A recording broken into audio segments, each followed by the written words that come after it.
کراچی کے تاریخی metro cinema کی جگہ اب ایک کثیر المنزلہ کمرشل اور رہائشی منصوبہ زیر تعمیر ہے۔ اورنگی ٹاؤن کے فلم بینوں کے لیے تفریح کا واحد ذریعہ رہنے والا یہ سنیما اب ماضی کا حصہ بن چکا ہے۔ تفصیلات دیکھتے ہیں راشد خان کی رپورٹ میں۔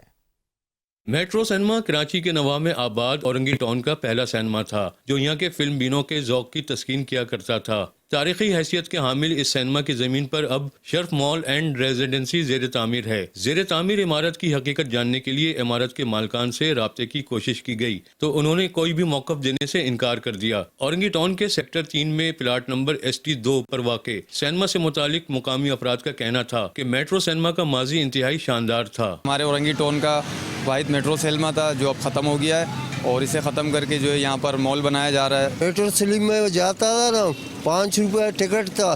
شہری ضلع حکومت کراچی کے ذیلی قوانین مجریہ 2003 کے مطابق سینما کے لیے مختص پلاٹ پر کل رقبے کا 25% حصہ تجارتی مقاصد کے لیے استعمال کیا جا سکتا ہے۔ بقایا 75% حصہ صرف سینما کے لیے استعمال ہوگا۔ کیمرامین ابرار الرحمان کے ہمراہ راشد خان، 5 نیوز، کراچی۔